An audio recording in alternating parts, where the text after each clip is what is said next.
Good evening again. Thank you for being here today again. It is happy to see you all after the retreat, some of you.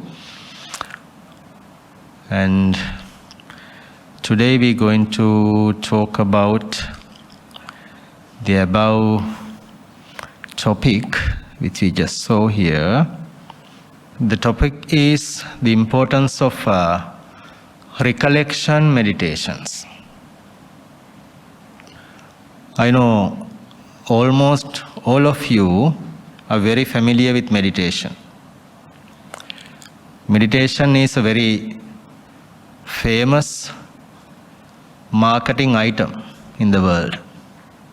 We can sell it. It's very expensive. And in different traditions, meditation is defined differently. And we have different understanding and different experiences and kind of phenomenon about meditation. I tried my best to explain what is meditation is at our 2-day retreat. The participants already know how we described it. And in addition to that, I thought it's better to discuss the value of these recollection meditations. Mostly, many teachers had not been touched with. If meditation, or if Buddhist meditation in any tradition could be Theravada or Mahayana, mostly instructors teach or introduce mostly the breathing meditation. And many of them think that that's the only meditation that Buddha has taught or given to us. And it's very famous breathing meditation, and then metta meditation. And some of you know Buddhanussati or recollection of the Buddha, but mostly the breathing meditation is a common practice despite of their teachings or the denomination. But metta meditation also is a common practice. It can be adapted to any ground or any. It's a common practice because there is no such restriction that we cannot do this in this group type like that. If you think that metta is only for Buddhists, it's wrong. And the breathing meditation as well. It's a common practice because everyone breathe. Everyone breathe, and then everyone can observe it. So no worries about it too. But mostly the Buddhanussati or the focusing on the Buddha's qualities is limited to the only Buddhist practitioners because that is where we have our faithfulness. And so forth. I haven't seen much availability of other meditation techniques or methods that can have many outcomes. So the reason that I wanted to emphasize and give some insight about these recollections, based on my personal experiences with many meditators, I am well educated about that. There are many meditators who are meditating for ages, but still they are unable to focus. They fight they worry, they are so much frustrated of their practice. And they haven't found any solution for that, though they are true, authentic, regular meditators. I thought it's better to introduce this because in this case, at least they can find some peace in their meditation. So therefore, my advice for meditators, for regular meditators, basically, do not limit yourself only for breathing meditation or only for metta. Metta has different definitions according to the teachings. I can provide some details today, not everything though. So let's go through these details and we'll see how we can understand. Basically, there are a lot of recollection meditations, but I thought it's better to focus on 10 of them only today. I will talk about everything based on one topic, then we can go through other 9 practices, but briefly, then you will understand how it goes. And the other thing is, this is a misconception that mostly we think in order to liberate ourselves or reach Nibbana, we should know everything. We must know everything. That is a misconcept. In Theravada text, there are 84,000 teachings collected in 3 baskets. But no need to know everything.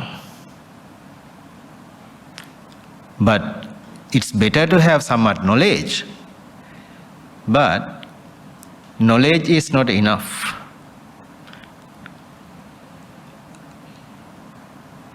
Usually I teach to people, the knowledge will be with you until you get to the cemetery. Beyond that, your knowledge is nothing. But what you have practiced, what you have absorbed, what you have developed within, that will come with you, which is the wisdom. Wisdom will travel with you. That's a part of karma too. Knowledge also come, but the wisdom is the most important part of that. So, and the other thing is why we have to practice meditation. It is not to get the outcome hereafter, but it's to get the ultimate result here in this very life. Because we need peace and calmness and happiness, wisdom, liberation here and now, not hereafter. Why we should waiting for? So therefore, we need to find a better pathway to reach Nibbana. And there is another topic that prior to Nibbana, we're going to talk on Sunday with some additional details, what we have to do to reach Nibbana. But that this will help for that teaching as well. So let's go through the details and we'll spend a little more time to discuss the actual factors of this recollection meditation. The meaning of recollection in Pali is anusati, or reflection or recollection. They are siblings. They are same words. And focusing also the same, but mostly recollection or recalling, recollecting and reflecting are same words for this.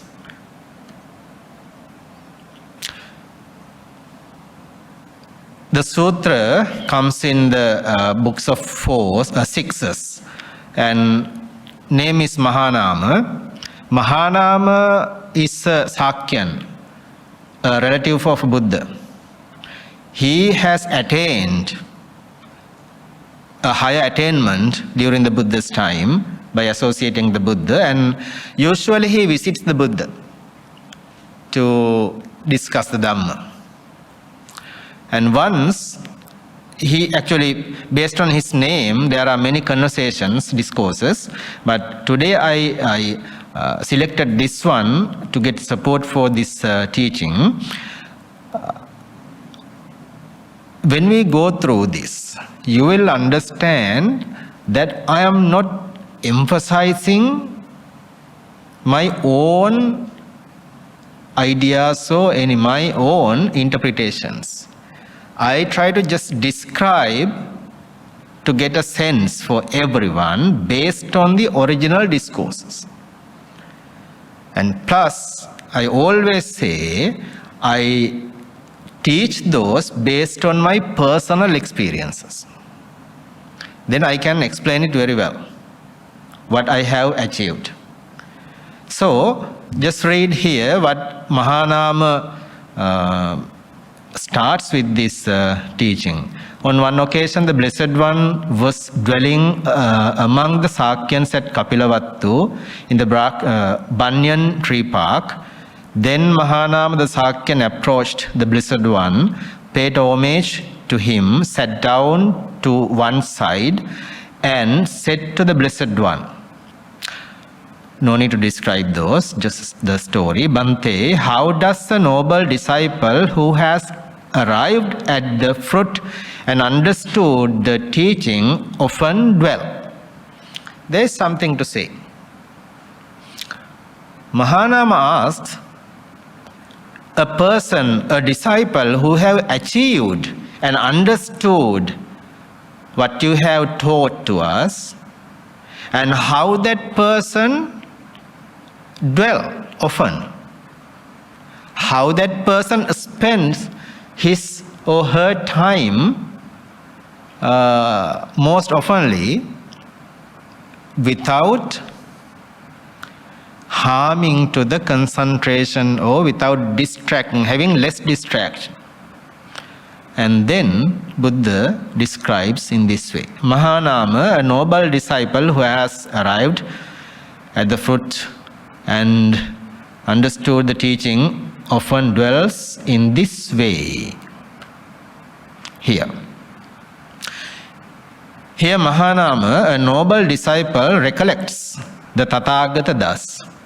The Blessed One is an Arahant, perfectly enlightened, accomplished in true knowledge and conduct, fortune, knower of the world, unsurpassed, trainer of persons to be tamed, teacher of devas and humans, the enlightened one, the Blessed One.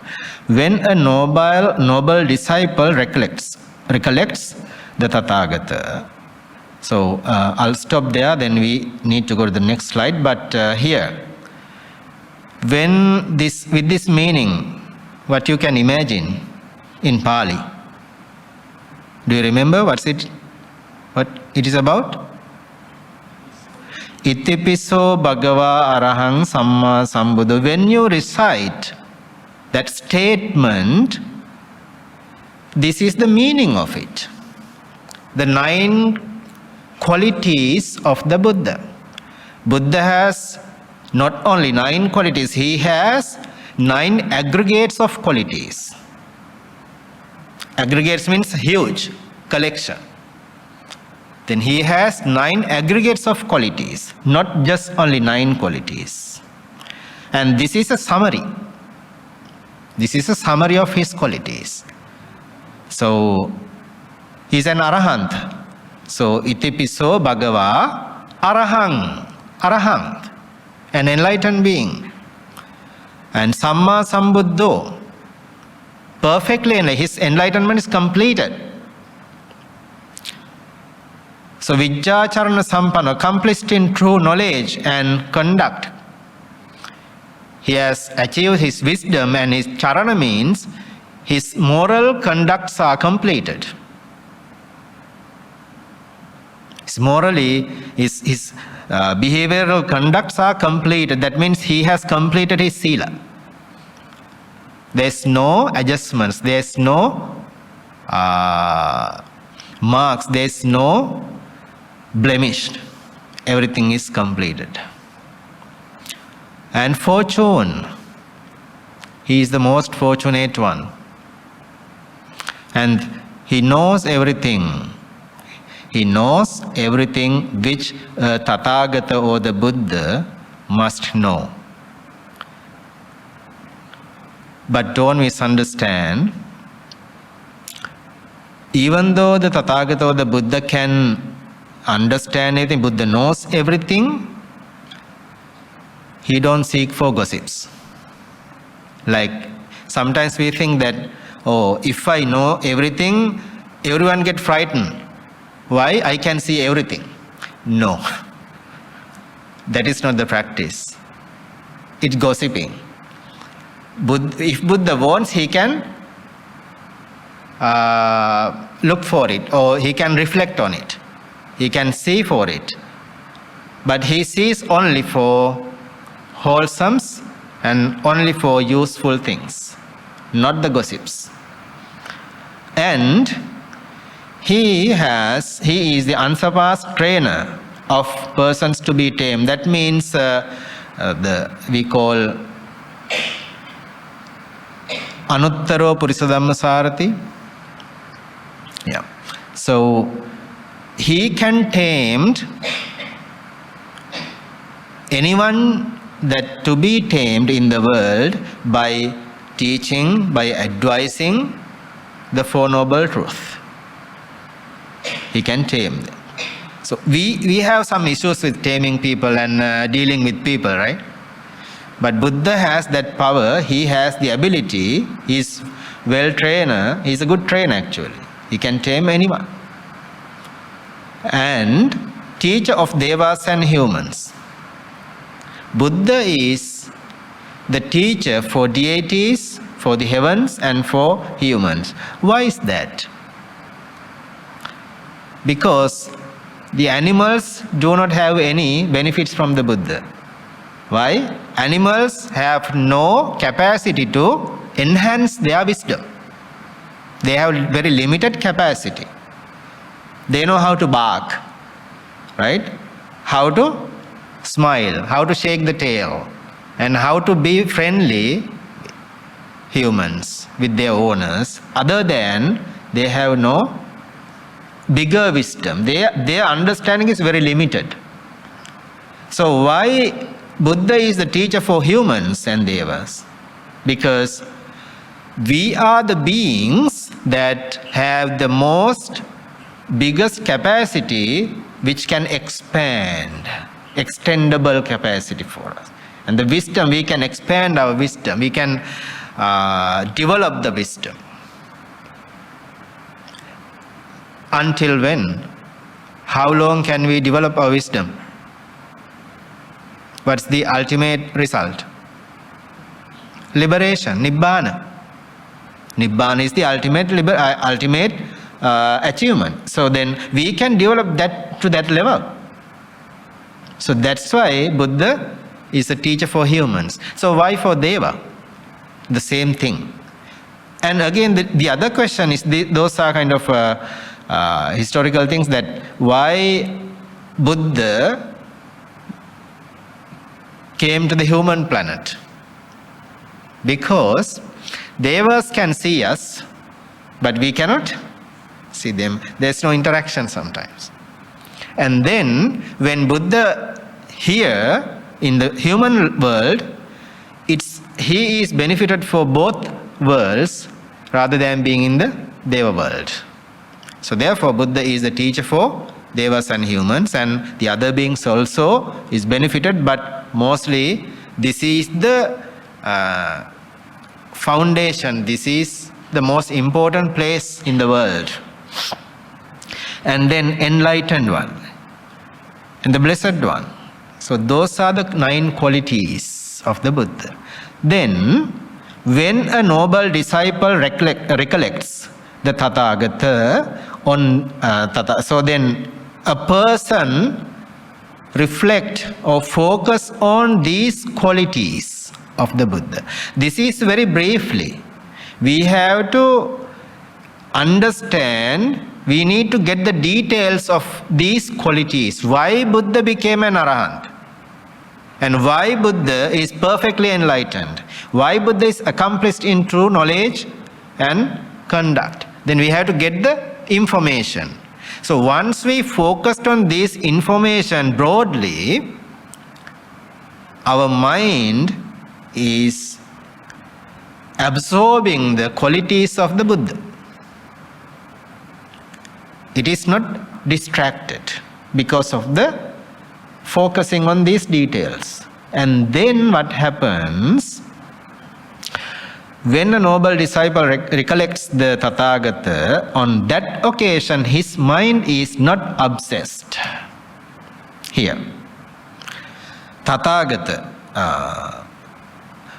on that occasion his mind is not obsessed by lust, hatred, or delusion.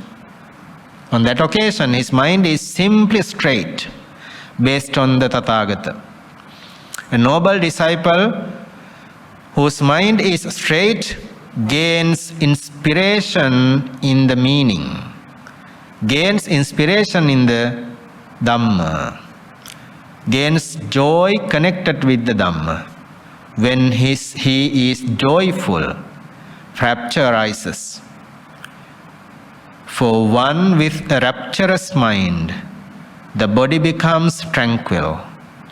One tranquil in body feels pleasure. For one feeling pleasure, the mind becomes concentrated. And then I stop there. I'll go to the next part later. There are something to describe here. So here, how Buddha describes that. I'm taking the Pali, the meaning, because it's easy to describe for me to get the words correctly. Neva tasming same raga pariyuttitan chittang hoti, na dosa pariyuttitan chittang hoti, na moha pariyuttitan chittang hoti. So, in that occasion, the one's mind is free from lust, hatred, and delusion. Can you imagine what these three? Do you remember the Pali words?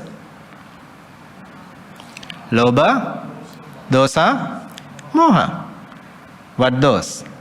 What are those? These are three unwholesome roots. Three unwholesome roots. And then, while we are focusing on recollecting the Buddha's qualities, why we are free from three unwholesome roots? There's a secret. What's that? The Tathagata has already, the Buddha has already overcome these unwholesome roots. He's belonged to these qualities because he has liberated from these weaknesses. Our all activities based on these unwholesome roots. But the Buddha's qualities are not based on those. Remember once the king of the heaven, the Sakka, he advised his companions when they are attending for a fight. You better, if you are frightened there, then you better focus on me or the other devas or their flags. In that way, you can suppress your fear. Then Buddha said, no. Why? The Sakka, the king of the heaven, is not completely free from the lust, hatred, or delusion or ignorance. He will escape, he will run away when he is frightened. In that way, if you focus, if the other devas, deities, reflect on Sakka's qualities, They cannot suppress their fear because Sakka or the king also have the same thing as his companions. And therefore, here, when we focus on the Buddha, Buddha does not panic, run away. He has no reasons to run away. He doesn't frighten and he doesn't get angry. He doesn't have raga or lobha, dosa, moha. He's free from those unwholesome states. Therefore, he is a suitable teacher to focus on. In that way, the one who focuses on that qualities also is free from unwholesome roots. Lust means in Pali raga, which is the synonym for lobha. But lobha is the very fundamental low degree state, but the raga is high degree than lobha. So the hatred also the same. Anger or resentment can be very low degree state, but hatred is quite bigger than that. The delusion also the same. Basically we all are idiots. We have many mistakes. We do many mistakes. Fools. We are mostly fools because we can mistake anything or many things at any time. And we can be fooled by someone else too. So that's the basic thing for a monastic or a lay person. But the delusion or avijja, those are quite higher degree states of a person.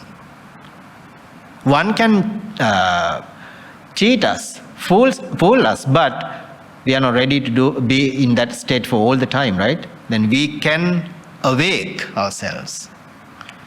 So then here, when someone focuses on these qualities, the person is free from unwholesome roots. Usually we all live with this, all these, mostly some of the monastic and the secular activities done based on unwholesome roots. So that's why mostly we talk about the spirituality and the secularity separately. What is the opposite of unwholesome roots? Wholesome roots. Alobha, adosa, amoha. So maybe non-affliction or no lust or no hatred or compassion or metta, loving kindness, and wisdom, the true knowledge. So that's why we do so many spiritual activities which can help to suppress unwholesome states. So the recollecting on or reflecting on the qualities of the Buddha is a wholesome deed. Then that converts this mind state from unwholesome states to wholesome state. That's the basic purification of a mind. Simply we suppress unwholesome bases, roots, and allow to generate or rise wholesome roots. When we are more into it and when we absorb them again and again by reflecting these qualities, then the one's mind becomes straight. And then it doesn't shake. The mind becomes unshaken. And because that recollection of the qualities of the Buddha. And then a noble disciple whose mind is straight gains inspiration in the meaning, gains inspiration in the Dhamma, gains inspiration, gains joy connected with the Dhamma. So that person mind is gradually becoming a good state, calm state, steadiness, to become to the steadiness because of the focusing on the qualities.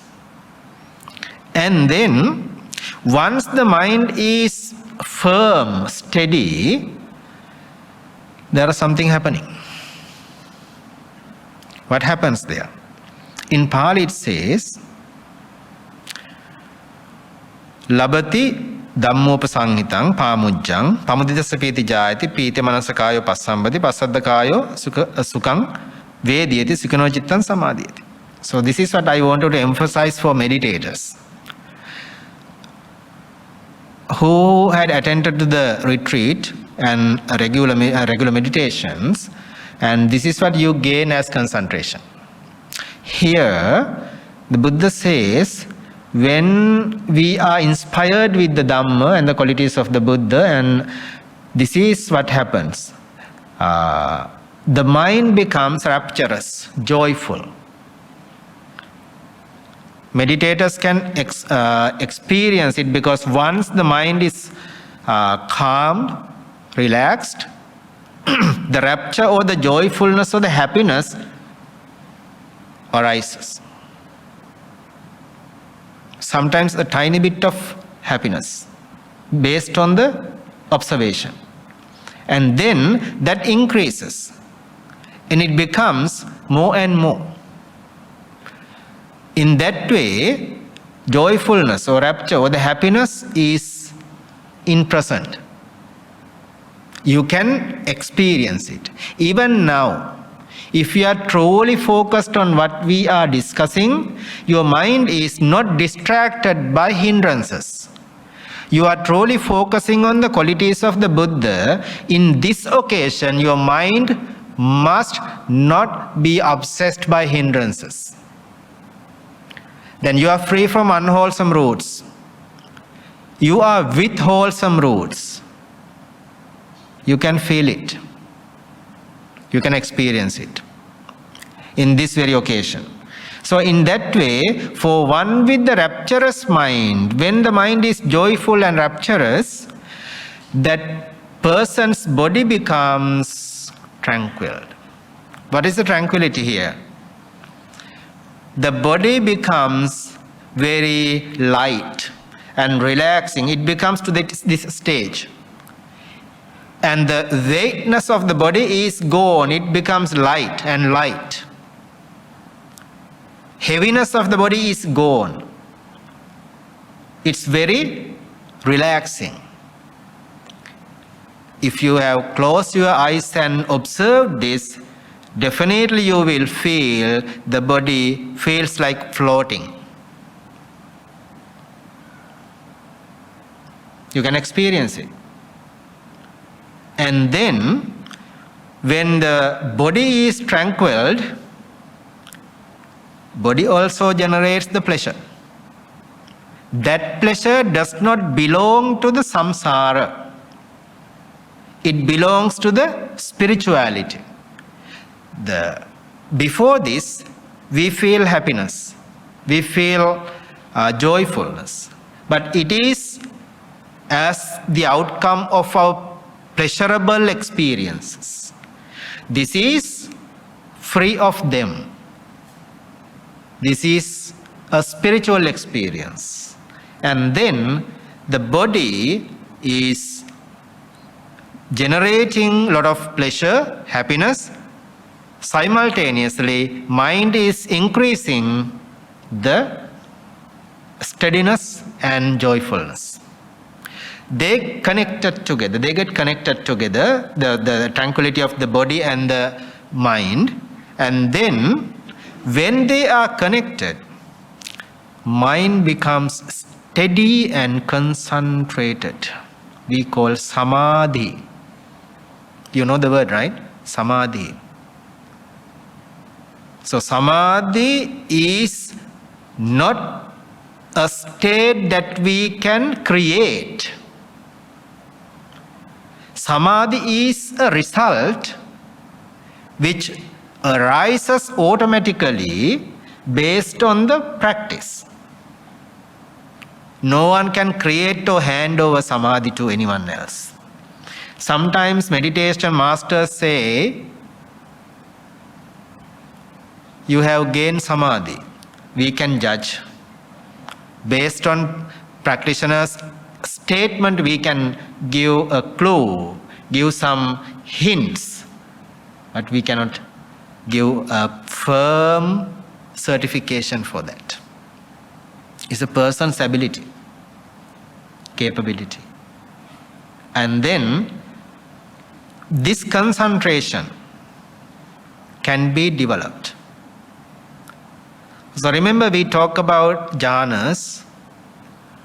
I basically tried to explain first two jhanas with the experiences.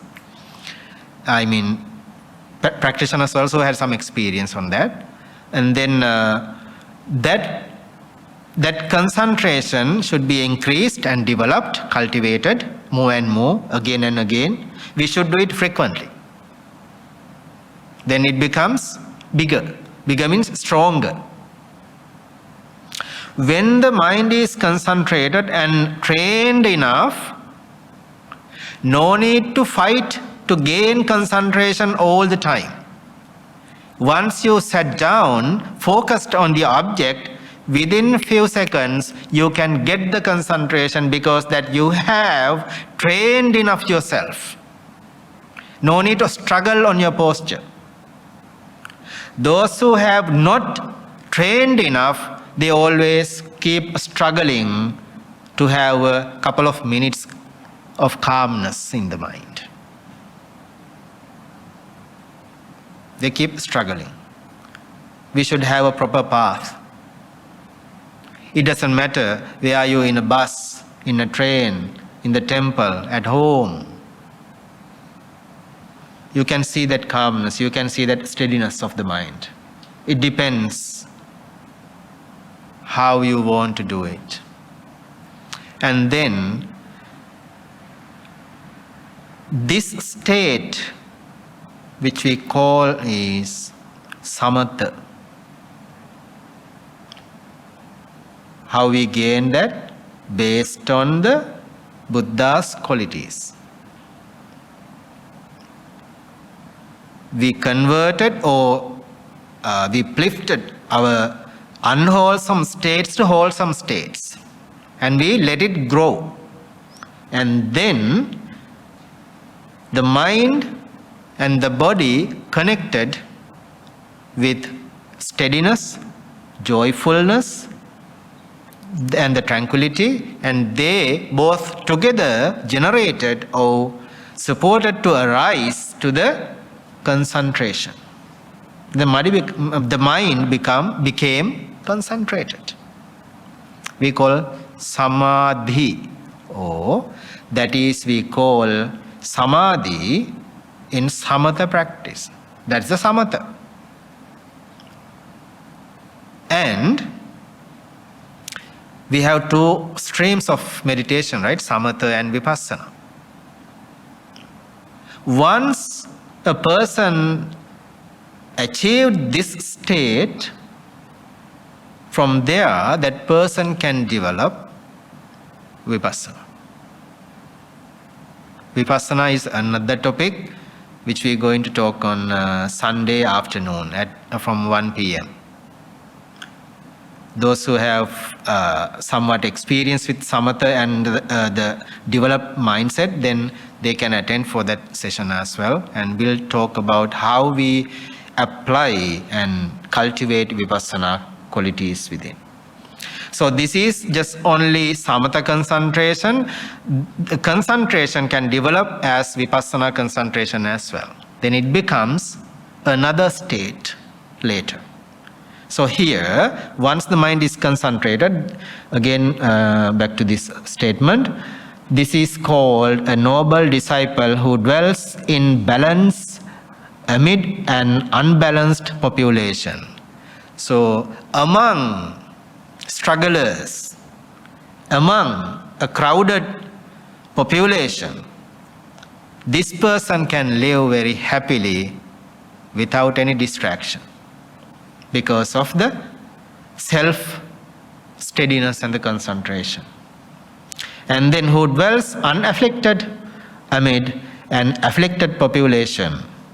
And that person can detach oneself from others who have attached to many things. In this moment, in this very life, not somewhere else or after a long time. It's just here. So that's why there's a quality of Dhamma Sandittika. The result is here and now, not hereafter.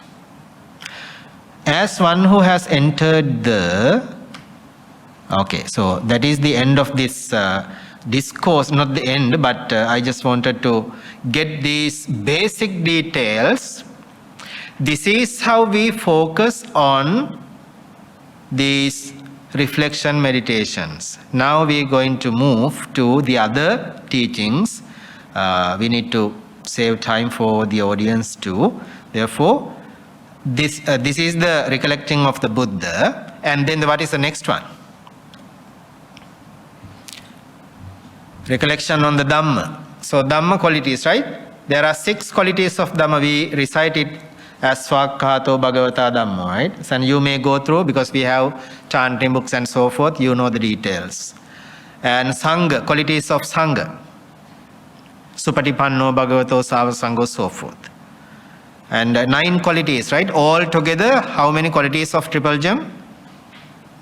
9, 6 and 9, 24. 24 categories of qualities, not just 24 qualities. And then the next one is own virtues. From there I will try to describe briefly. You know the Buddha, Dhamma and Sangha, it's clear. Same thing happens, same states are happening while we are focusing on each of these. So therefore, that's why I just wanted to get the enough understanding on the meditation practice, and then you can have details later by yourself by researching on those. So, recollection on own virtues. What is that? Basically, this is so funny. The world always seeks for others' virtues. How they are virtuous, how they are morally conducted, and have they practiced or have they developed behavioral developments. Here, Buddha teaches us, instead of looking around, we have to focus on ourselves. This is a meditation. When we observe the full moon day, it's a good meditation. We observe 8 or 10 precepts rather than just roaming around. We can sit, close eyes, and get one by one these precepts and focus on them, how much I have observed and gained from this. Daily you can focus on your 5 precepts.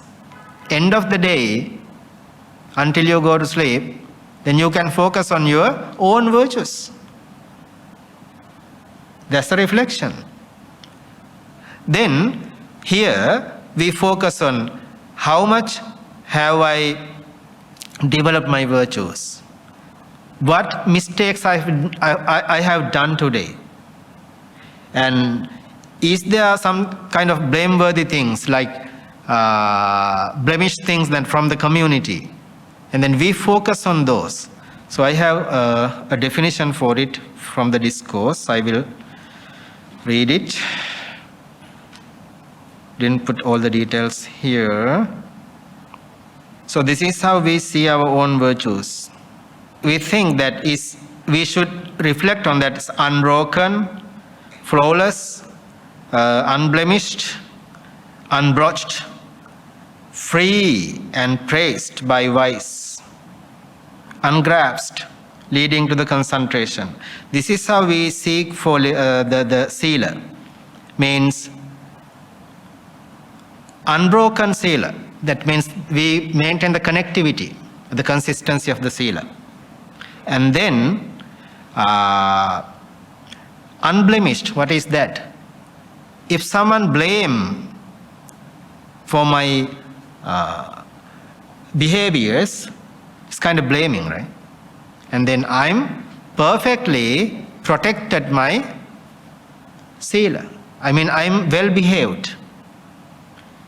There's no faults, there's no holes that others can find holes of my behaviors. And then I know how I am virtuous. No one can judge. No one can judge. Don't look for others' behaviors. There's a teaching that Buddha says, if you want to know others' sila or the virtues, you have to associate that person very closely, side by side. For how long? Maybe a couple of days? Maybe a week, 2, 3, 4, a month, few months, 1 year? No. Buddha says, if you want to truly understand that person's virtues, you have to associate at least 100 years, very closely. But still you will not understand, because sila or the virtues are not for show off. It's just one's own behavior. So therefore, it's not something that we should showcase. And the sila doesn't count as by what you eat, what you wear.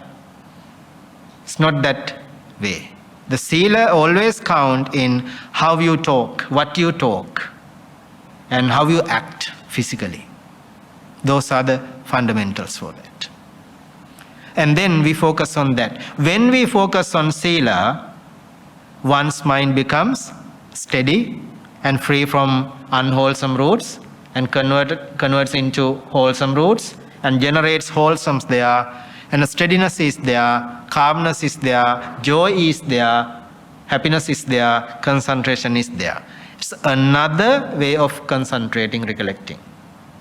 And then next one is dana. Dana, what is dana?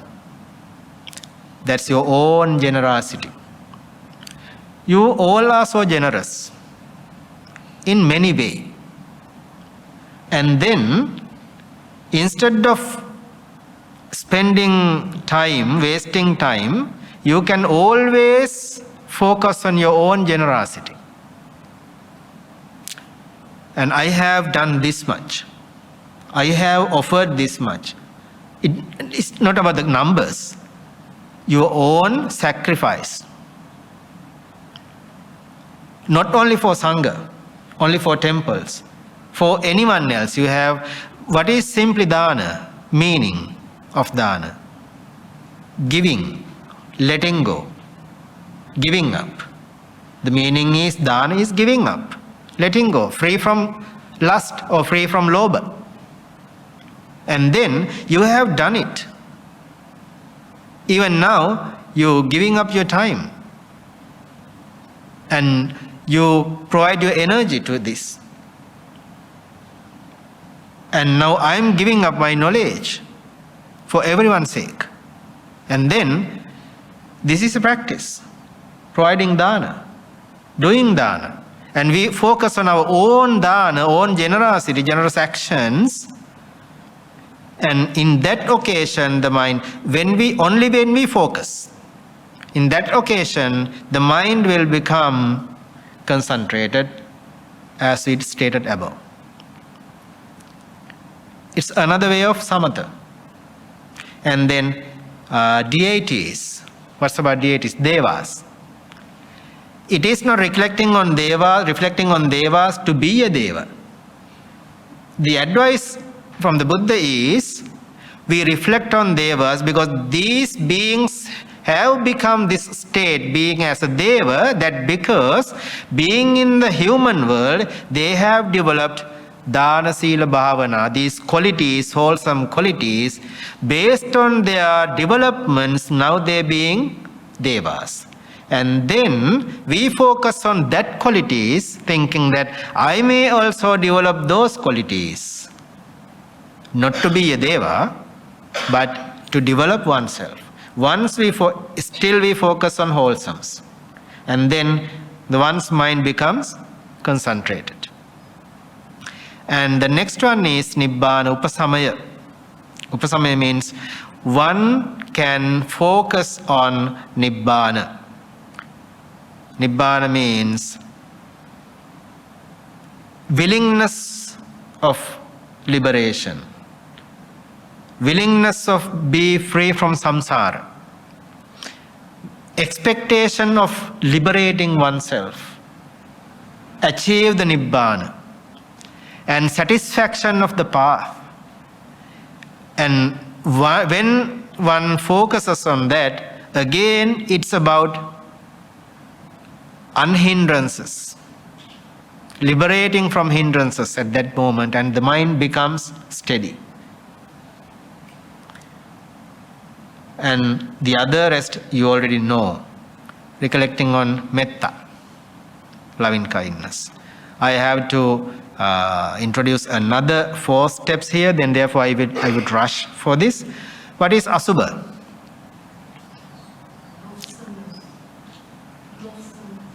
Yeah, so focusing on foulness, the deterioration of the body. Meditators know there are 32 components of the body, right? Hair, body hair, etc. And then when we take one by one and focus on them, and when we focus on those bodily components as they deteriorate and as they become decomposed, and they turn into disgusting matters, then one's mind becomes again concentrated because of that observation. And then in that way, that person's mind can be free from lust, affliction. That's another. And then marana. Reflection on marana. What is that? Death. Marananusati.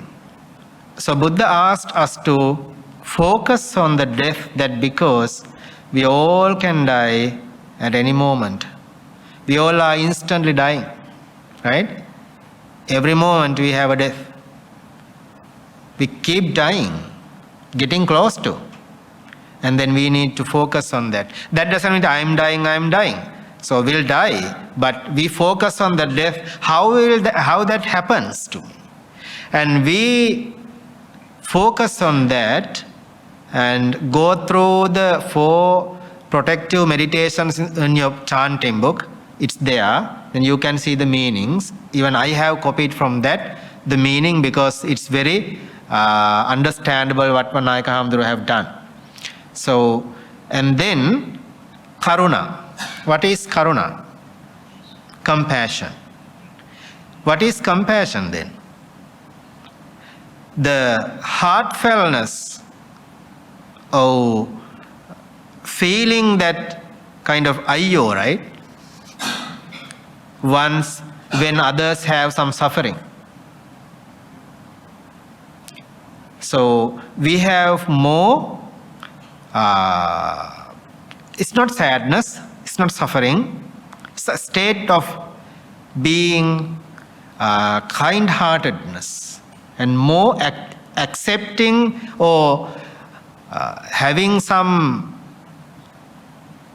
kind of steady and firm compassion what others are feeling. When others are suffering, we feel it. We expect not them to have it. That's feeling. And then what is mudita?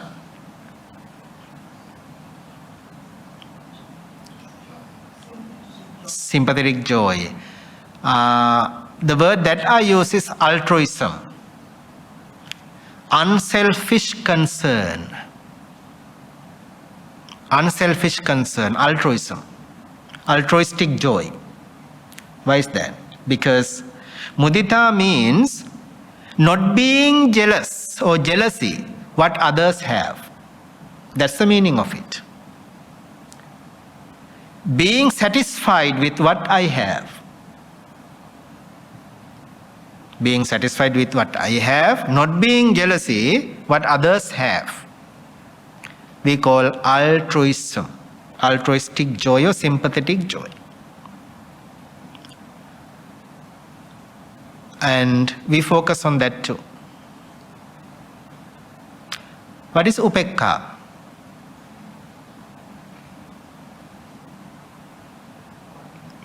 Being equanimous, equanimity, being balanced. We need to be careful. Upekka describes as an unwholesome upekka, also wholesome upekka. Unwholesome upekka mostly is based on also unwholesome roots, and then that is shouldn't be developed. The neutral feelings that we have, we usually experience pleasant feeling, unpleasant feelings, and neutral feelings. These based on unwholesome roots, the neutral feeling is also upekka, but it is not healthy. But still we feel it, we experience it. But upekka here is free from lust, free from hatred, free from delusion, free from attachments. Then upekka is a statement. Upekka is a statement for this state. And upekka describes in the fourth jhana. Fourth jhana, the achievement of the fourth jhana is upekka. The one's mind is completely free from anger, resentments, hatred, and affliction. It's not the liberation, but at that moment the mind is completely free from that state. So those are the recollection meditations which you can practice, but there are more.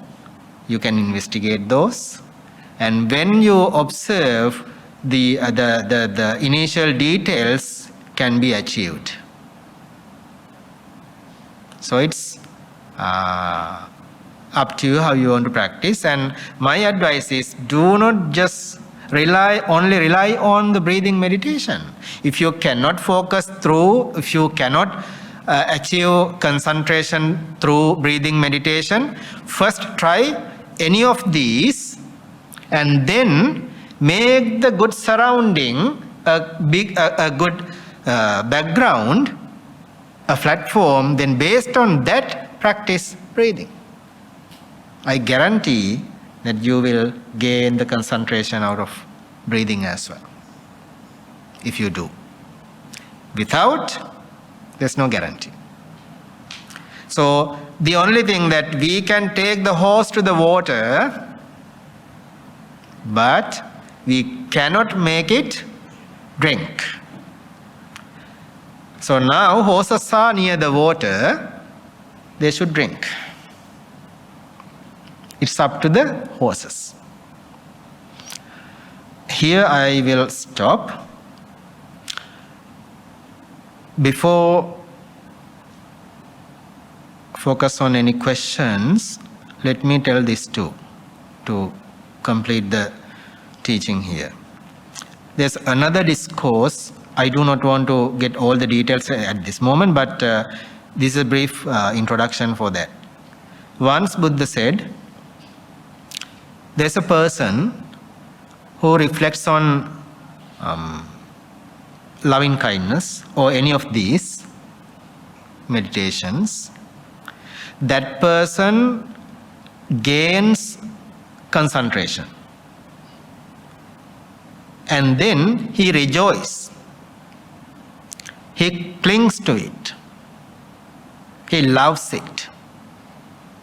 He lives with it.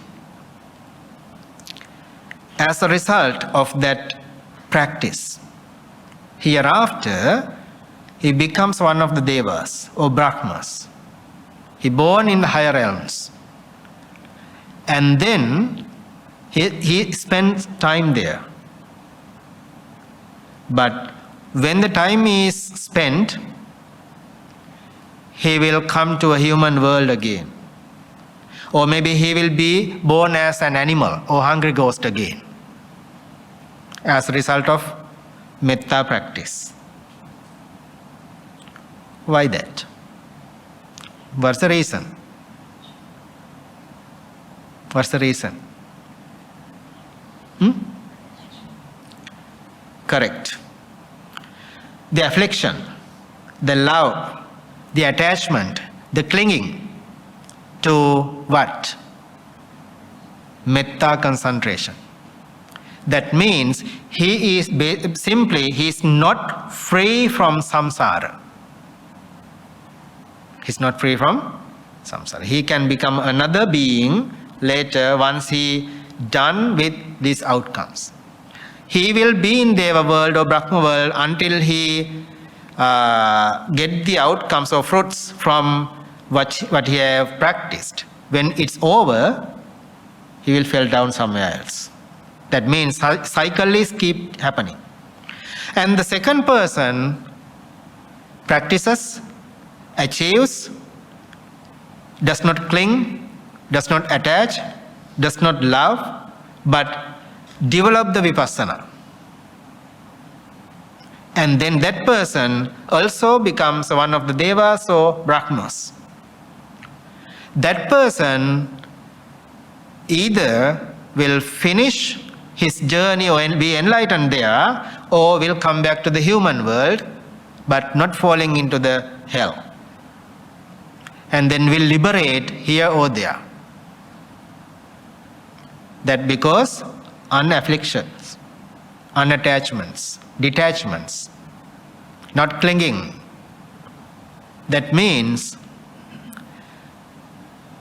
if we have clung to, attached to the practice, there's no freedom, there's no liberation. That's the next part of this teaching. Mostly we will focus on Saturday. So thank you for listening, and we got few minutes left. And if you have any concerns, we can go ahead and get the questions. I have difficulty understanding karuna. Maybe I will say what I think and then you can correct me. I understand metta as loving kindness is an antidote to ill will. And I thought that karuna would be an antidote of hostility or retaliation, which is a worse form of ill will. Am I wrong in that thinking? I mean, I need more information on karuna. I've been stuck on this one. Thank you so much. Thank you. So it's clear that sometimes it depends on that the interpreter's explanations actually. Metta, metta means it's not for others. It's basically to overcome one's anger or resentments or hatred feelings. Because based on unwholesome roots, the second unwholesome root is hatred or anger. Anger generates here. Why we develop metta, love and kindness, loving kindness, that because we want to overcome our own anger. We can wish others to not be angry. It's up to them. But we here, this is for our own sake, to overcome our resentments, our anger or our discomfort. And it's a part of suffering too. I don't know why we describe those separately. When we are angry, don't we suffer? Then suffering is belong to anger. Anger is belong to suffering. And then so forth. All the synonyms are there. Aversion, resentments, hatred, ill will, everything is there. And then metta is to overcome one's anger, one's suffering. At the same time, we radiate it for other beings to heal themselves. That's a wish. And another way, how many ways that we can practice metta? In what way we can apply metta? Buddha has taught there are 3 aspects to apply metta, which is mentally, verbally, and physically. So another teaching, another explanation. So how we practice metta mentally? May I be well, happy and peaceful, may I be free from anger, so forth, right? That's mental action. When we focus on that, then the mind suppresses the unwholesomes and generates wholesomes. That's the mental action that we call mental karma, manokamma, based on wholesomes. And then how we practice metta verbal action. What are the phrases? So how we do it? We talk kindly, lovely words, pleasurable words, and kind words. We don't tell lies. We don't cheat. Simply verbal behaviors, and which can help others by listening. And then what is the physical action on it? It's something interesting.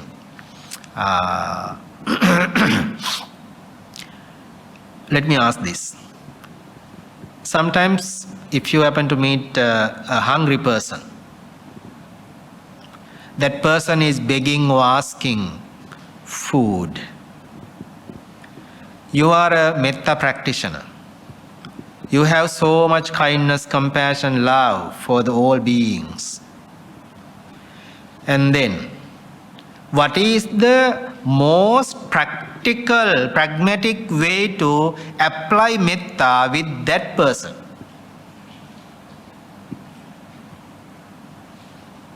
We have 3 actions: mentally, verbally, physically. What is the most pragmatic way, most practical way to apply metta with that person, for that situation? Is it physical action or the mental action or the verbal action? Most practical way is physical action. Why? What he needs? Food. We can wish, oh, may his hunger go away. But he can't eat wishes. It's not pragmatic. We can wish, we can say words. He can't eat words. Most important and practical practice is physical action. That physical action comes through the mental and verbal actions too. Then that's how we practice metta. Karuna is there too, but these are 2 separate things. Karuna is, see, people are having suffering, and especially like so many disasters in the world, right? Earthquakes and wildfire, flooding, and so many things. When those things are happening, when people are in trouble, we feel our heart is hurting. Say ayyo, right? Is that what you mean, ayyo? Yes. See, I learned one Malay word, but that comes in Sinhala too. So ayyo, oh, those phrases, right? We feel, we hurt here. We feel the heart is tightening because of others' suffering. At that moment, we feel so sympathizing. and so much love, kindness, heartfulness. And then out of that, based on that, we want to help. We want to help when others are in suffering. That's the karuna. In that way, we release unlimited kind-heartedness. We have done a lot. Does that make sense? So? Bhante, sorry. Using the example of the hungry person, how does metta and karuna differentiate or work in tandem? Using the example of the hungry person just now, where does, well, of course you explain about metta physically, so there's also karuna in play Yes. at the same time, right? Yeah, at the same time, because we know sometimes those beggars are not true, right? And they sometimes cheat us. We know that. But still we know the needness of the person too. And we have that disease comes through the practice actually. Non-practitioner cannot have that states because they don't know what to do. And then sometimes we can chase person away. We can chase the person away. That based on anger. Because we try to not to practice. And there's a dana too, right? And a dana and karuna and metta, everything together, it's blended together. Because even though we talk about those things separately, sometimes they blend together, they work together, they support each other to generate another action.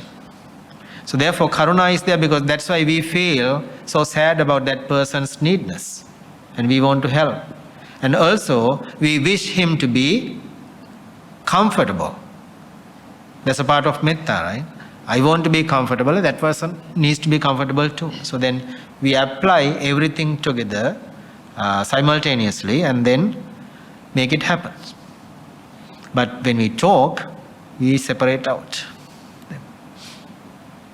Bhante, thank you for giving us another perspective, because when we always talk about meditation, we talk about anapanasati, we talk about samatha and all these things.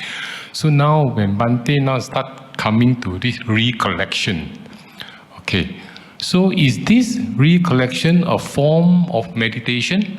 Question number one. Is it compared to the traditional, the conventional understanding? Yes. The second question is that how do we practice this recollection? Do we need a teacher? How do we do it? Yeah. Of course, like you say, flowing your perspectives that even we have this recollection, we can have concentration, we can have joy, we have everything. All these things will come through. So now the question is this: it's clear. It's a totally different idea from our conventional talking about meditation. Thank you. It's clear that we know when we observe the breath, we have the tool, breath, right? So you are asking tools to practice. We have samatha and vipassana, two streams.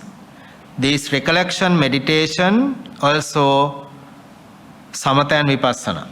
And in one part, the first part is samatha because first we focus on them and then generate or create this, the concentration. That means samatha part is there. And then we have to convert into the vipassana. It's another teaching. Then we need to learn vipassana. There is no like Dhamma vipassana, Sangha vipassana. Vipassana is one teaching, but there are thousands of samatha techniques, methods. Vipassana is one teaching with different details, but then we can apply end of the practice, from any of these, we achieve concentration. From that concentration, we call that concentration achieved from the out of samatha. And then from there, we develop vipassana and we are free from the convention. Until then, conventionally, we need some phrases, like some chantings for this. Like metta we have, you know what we have. And Karuna mostly don't. We don't have phrases. There's no words most of the time. Marana we do have. In Marana Sati, we do have. And Mudita we don't. There's no public. They are not in public. Upekka we don't. Asubha we do have. We know in Satipatthana Sutra, right? Atti masmin kaye kesa loma, so forth. There are 32.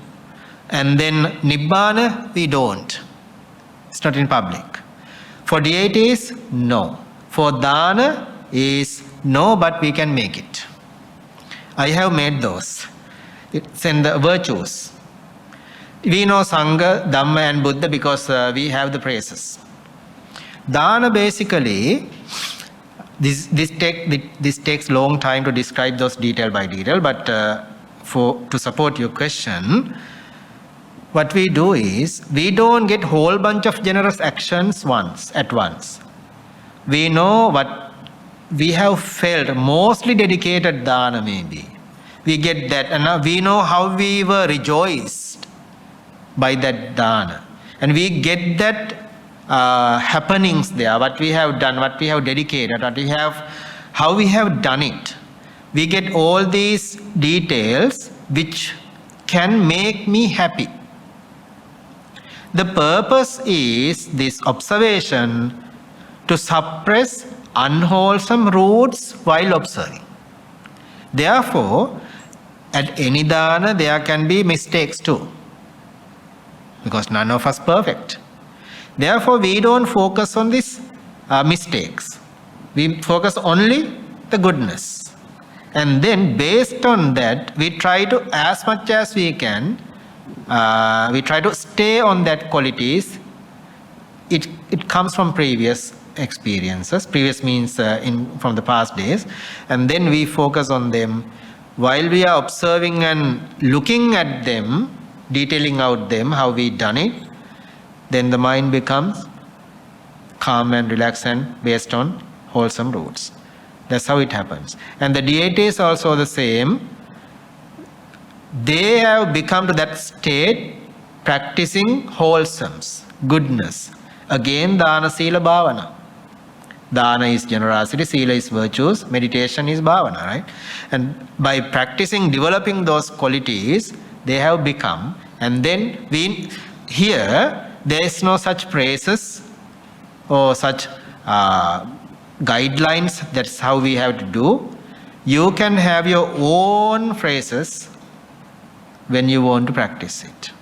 Once you've done couple of times, you will be okay. And Nibbana is the same thing.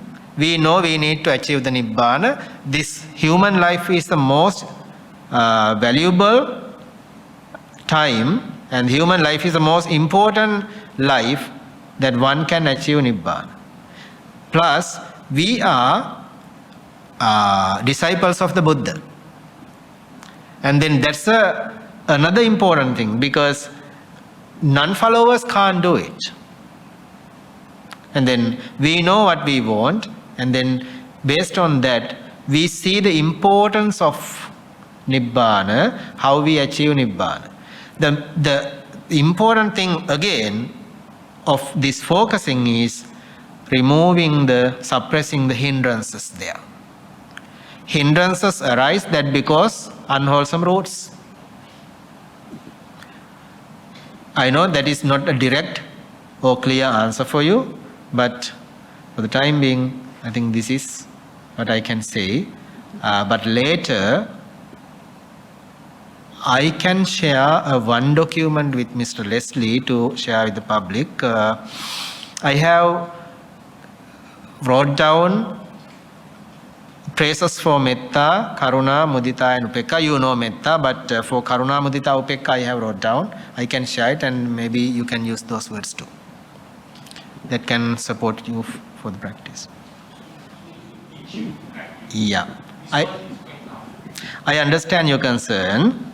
And the thing is that we can make some praises. My advice is, you should never rely on anyone's praises or understanding if you want to achieve anything. that can be another attachment. Another attachment. But still we need, until we achieve something, we need a better pathway to get there. Once we're done, we can just let it go. But that's why I'm telling then I will share what I have at the moment, and then I will try my best to note down some important and some supportive phrases, then you can follow. The thing is, when you're done, I know these meditations are not in public most of the time, and if you ask Bhante or from any sir or anyone, I focus on deities or dana, is that correct or not? Definitely they will say, oh no, it's not supposed to do. Or maybe they will answer differently. So then that will, you will be confused then. So remember, those are not my own creations. Those are taught by the Buddha. And you always depend on what Buddha has taught, not what others have taught to you. So the sutra is Mahanam in Anguttara Nikaya, numerical discourses. Here, my name is Mahanama. So I will share these details. Definitely will share the details, and please you may share with them. Yeah, that will help. Could you elaborate on recollection on death? Meaning, do we imagine our own death, or how do we recollect on death? And also in terms of dispassion, is that a recollection on upeka, dispassion, leading back to recollection on nibbana? Thank you. Almost everything, right? I have to describe almost everything. Just kidding. So,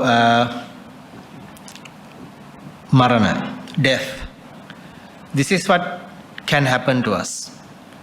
This is how we focus on the death. Imagine that a monk, a monastic, being in the forest, in a jungle. That person, that monk, reflects on the death. I'm alone in this forest. The death can come at any time to me. While I am breathing in, breathing out. Maybe I can breathe in, but I will not breathe out. I can breathe out, but I will not breathe in. The marana, the death will happen in that instant. And then I'm in the jungle, in the forest. A poisonous snake can bite me and I will die. So I have spent day and night. Before I end the day, I will die. Before beginning the night, I will die. Before end the night, I will die. While I am sitting, I will die. While I am standing, will die. While I am going for food, will die. While I am eating, will die. Then that person always reflects on the death. At any moment, I will die. It doesn't mean that thinking that I am dying. That person thinks, oh, the death can come anytime. Before that, I should be encouraged, determined to develop unwholesomes, to suppress unwholesomes. Then he reflects on that, I haven't done wholesomes this much, then I have to be rushed to do those. And I have other things to focus, I just keep running here and there. And then stop for a moment and think about this can come. And then even being in the village or a city or a forest, anytime this can happen. There is no such designated place or a defined time or a way to do it, happen it. Any time that can happen. We never know. This life is insecure. So now you go home thinking that I will come on Sunday morning. Beforehand, maybe we will come to your funeral. Who knows? That can happen. But we don't wish to die before Chinese New Year. We want to spend time with beloved ones, but that will happen. Who knows? We never know until the death comes to us. Then, in that case, in that sense, Buddha advised to focus on the death, thinking that actually when we focus on the death, we can be energetic. Why? I haven't achieved this thing and these wholesomes, then I should be encouraged and be energetic too and rush to do those. But what we basically rush to do, unessential things which take only to the cemetery. Your all beloved ones, your belongings, the wealth, everything will come to the cemetery. They will burn you, bury you, and leave back home, and will do memorials other than nothing. From there, you have to go alone, find your own destination, either you suffer or not. But until we die, we keep fighting to make others happy. We keep fighting others to be comfortable, but we have no time to think about what will happen next. And then we will die empty-handed. That we have to focus on. That's the death. Focusing on death. Does that make sense? So that means we have to do more and more and more developments, practice. That's the meaning. If you haven't started yet, determine to start quickly, promptly. If you are on the way, do it energetically. Do it frequently, more often. That's how we focus on the death. So while standing, while sitting, while reclining, while walking, while looking here and there, while twinkling an eye with a finger snap, while bending, stretching, we could die. So that's what we have to focus. I would share one story of one of my closest friends' death. 2 years back, I remember, 2 years back, I guess. He lived in the US and visited New Zealand. That was his previous home, Sri Lankan. With his family, he visited New Zealand, and while they were day before night with friends, he had discussed about the death, how we have to focus on the death. And then following day, they were having lunch together. At the dining table, he had only taken a couple of bites. Suddenly the head collapsed, and others took him down and laid him on the ground. He took just a couple of breaths and passed away. He was 63 years old, I guess, as I remember. He is a meditator, long-term meditator. He's a good supporter for the Sangha. He died peacefully. And he helped his friends to focus on the death too. That's a lesson from him. They never talk gossips. I know them personally for years. He lived with the Dhamma. And that's one of the fortunate death. And you should be able to achieve that by focusing on that. And then the next one is how to focus on Nibbana. Again, when we focus on Nibbana, again we should have the determination, because it is not something instant. We have to work for it. If you can come on Sunday morning talk, I'm going to describe it. I'm getting more customers. Yes, ma'am.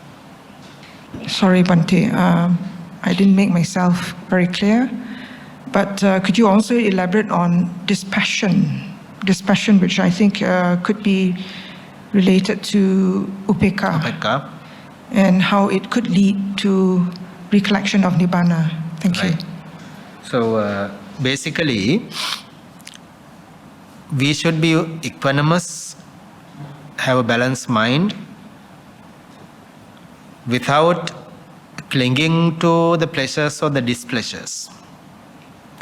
That means we don't fight, we don't worry, we don't lament, we don't cry, we're not sad, and we can tolerate. That doesn't mean we tolerate everything. We tolerate only goodness. We don't tolerate badness. And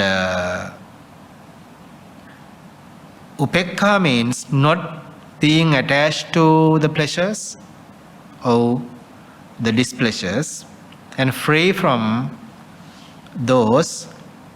And how to practice it? Once Buddha taught to practice upekkha, those who resents to you. When someone resents to you, we have to be equanimous for that person. We should be compassionate, or we should be equanimous towards that person. And how we do it? We compare my karma and that person's karma. We all are humans. That person has born as a human, I also have born as a human. That person has parents, I also have parents. That person have become a human because of 4 elements. And I also out of 4 elements. It means without making a contradiction between us, we try to be balanced or equal in the karmic sense. And that person also get angry, I do too.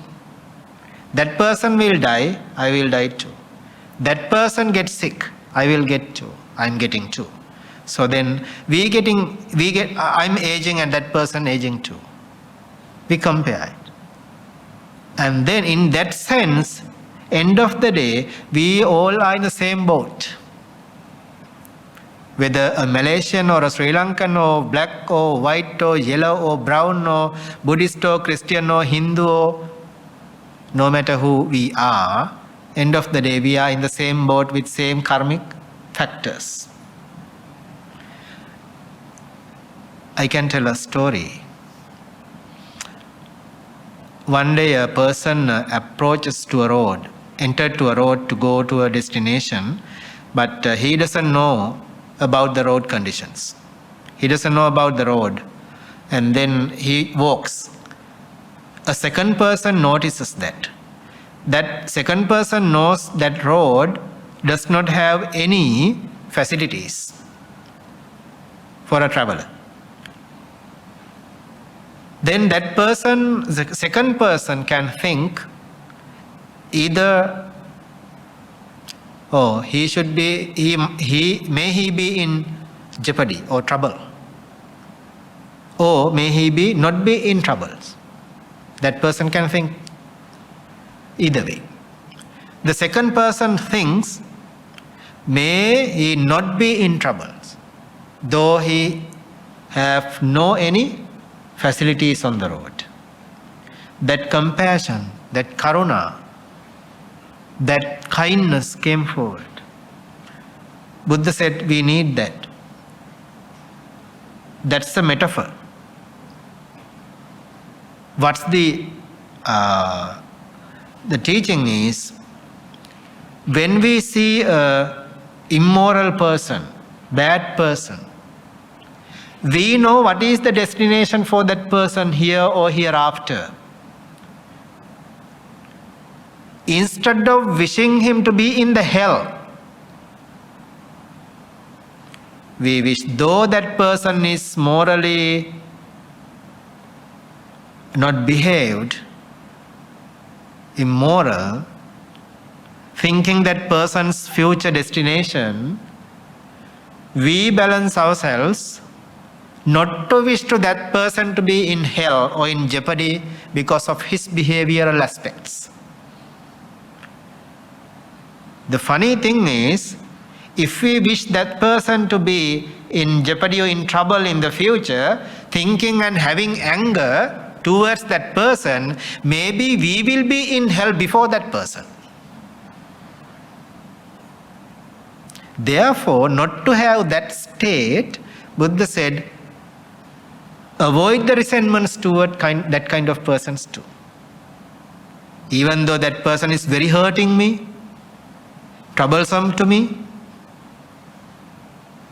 we should practice balancing or upekka,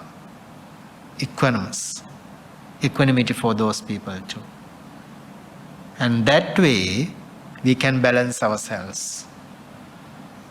Hope that makes sense. And the praises could be that way because we have to compare the karmic factors for both parties.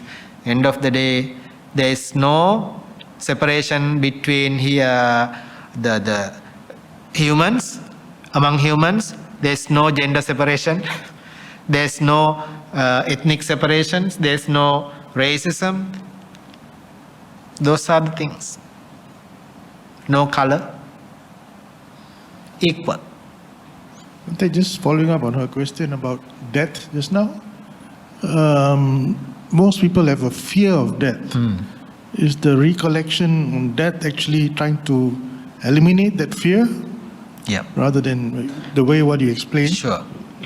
Actually, whether we fear or not, we'll die. Right? We don't have time to think about it. We'll die. What the important part of this practice is, we try to be fearless for the death. Why we fear? Because we know the destination will not be good for us. Then we fear for it, we panic. If we know, okay, thank you for the question. I can't go one by one. Tell me, have you prepared for the death? Yes, good. How many? Good. Have you had any certification that you will be in the heaven or heaven world? No. That's your achievement. Make sure to know where you want to go. Not knowingly. We should know where we will be born in the future. Otherwise, what's the point of practicing this? We must know our destination. We should not die blindly. Our death should be knowingly. You should be able to tell, oh, I'm going there. We can focus on that and practice.